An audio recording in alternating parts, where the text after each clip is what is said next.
ഇതുവരെയുള്ള ടോപ്പ് ഹെഡ്ലൈൻസിലേക്ക്.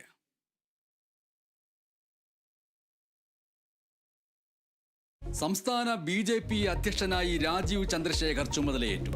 ഔദ്യോഗിക പ്രഖ്യാപനം നടത്തി കേന്ദ്രമന്ത്രി പ്രഹ്ലാദ് ജോഷി. കേരളത്തിൽ BJPയെ അധികാരത്തിലേക്ക് എത്തിക്കുകയാണ് ദൗത്യമെന്ന് രാജീവ് ചന്ദ്രശേഖർ. ദൈനംദിന പ്രവർത്തനത്തിന് സാധ്യമാകുന്ന നേതാവാണ് രാജീവെന്ന് കെ സുരേന്ദ്രൻ. പത്മജ വേണുഗോപാലും PC ജോർജും അടക്കം 30 പേർ ദേശീയ കൗൺസിലിലേക്ക്.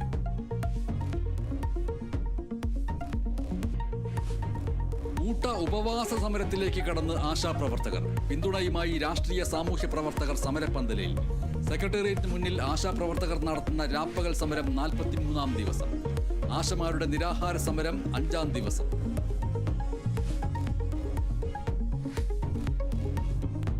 മുണ്ടകൈ ചൂരൽമല ദുരന്തബാധിതരുടെ പുനരധിവാസ പദ്ധതിയുമായി സർക്കാരിന് മുന്നോട്ടു പോകാമെന്ന് ഹൈക്കോടതി. പദ്ധതിക്കായി എൽസ്റ്റൺ എസ്റ്റേറ്റ് ഭൂമി ഏറ്റെടുക്കാം. 26 കോടി രൂപ നഷ്ടപരിഹാരമായി കോടതിയിൽ ഉടൻ കെട്ടിവെക്കണം. പുനരധിവാസം സമയബന്ധിതമായി പൂർത്തിയാക്കണമെന്നും ഡിവിഷൻ ബെഞ്ച്.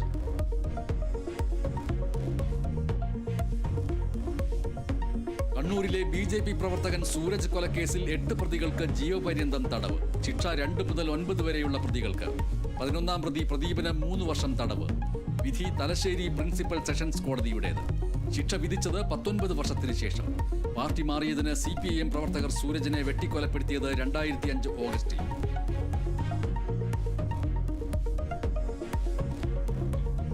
വീട്ടിൽ നിന്ന് കണക്കിൽപ്പെടാത്ത പണം കണ്ടെത്തിയതിൽ ഡൽഹി ഹൈക്കോടതി ജഡ്ജിക്കെതിരെ നടപടി. ജസ്റ്റിസ് യശ്വന്ത് വർമ്മയെ അലഹാബാദ് ഹൈക്കോടതിയിലേക്ക് മാറ്റി. തീരുമാനം സുപ്രീം കോടതി കൊളീജിയത്തിന്റേത്. കേസിൽ വിദഗ്ധരുടെ സഹായം തേടാൻ അന്വേഷണ സമിതി. ജസ്റ്റിസ് യശ്വന്ത് വർമ്മയുടെ ഫോണിലെ തെളിവുകളും കോളുകളും പരിശോധിക്കും.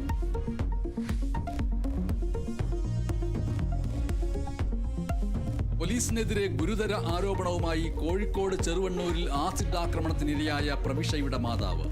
8 തവണ പരാതി നൽകിയിട്ടും പ്രശാന്തിനെതിരെ പോലീസ് ഒന്നും ചെയ്തില്ല. പോലീസ് നടപടിയെടുത്തിരുന്നെങ്കിൽ മകൾക്ക് ഈ ഗതി വരില്ലായിരുന്നു. പ്രശാന്ത് പ്രവിഷയെ നിരന്തരം ഉപദ്രവിച്ചിരുന്നുവെന്നും മാതാവ് സ്മിത കേരള വിഷൻ ന്യൂസിനോട്.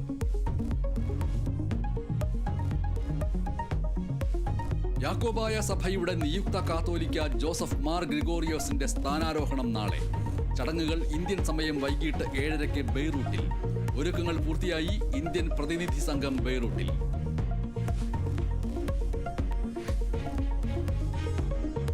PV അൻവറിനെതിരായ ഫോൺ ചോർത്തൽ ആരോപണത്തിൽ കേസെടുക്കാൻ തെളിവുകളില്ല എന്ന് പോലീസ് റിപ്പോർട്ട്. മലപ്പുറം DYSP പ്രാഥമിക അന്വേഷണം നടത്തിയെന്ന് സർക്കാർ ഹൈക്കോടതിയിൽ. കേസെടുക്കാനാകുന്ന കുറ്റകൃത്യങ്ങൾ ബോധ്യപ്പെട്ടിട്ടില്ലെന്നും സർക്കാർ. മലപ്പുറം DYSPയുടെ പ്രാഥമിക അന്വേഷണ റിപ്പോർട്ട് ഹാജരാക്കാൻ ഹൈക്കോടതി നിർദ്ദേശം.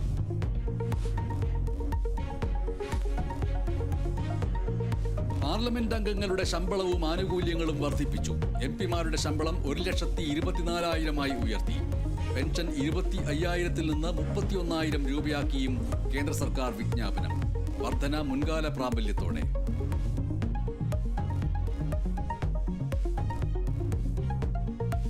കൊച്ചി കടവന്ത്രയിൽ മദ്യലഹരിയിൽ കാർ ചേസിംഗ്. ഗോവൻ സ്വദേശിയായ യുവതിയെ ഇടിച്ചു തെറിപ്പിച്ചു. ദൃശ്യങ്ങൾ പുറത്ത്.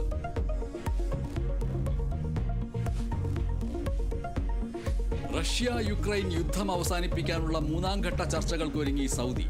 ചർച്ച ഇരു രാജ്യങ്ങളും താൽക്കാലിക വെടിനിർത്തലിന് ഭാഗികമായി സമ്മതിച്ച സാഹചര്യത്തിൽ മുന്നോട്ട് വച്ചത് 30 ദിവസത്തെ താൽക്കാലിക വെടിനിർത്തൽ. യുദ്ധം അവസാനിപ്പിക്കാനും ലോകരാജ്യങ്ങൾ റഷ്യയ്ക്ക് മേൽ സമ്മർദ്ദം ചെലുത്താനും മുന്നിട്ടിറങ്ങണമെന്ന് യുക്രൈൻ പ്രസിഡന്റ്.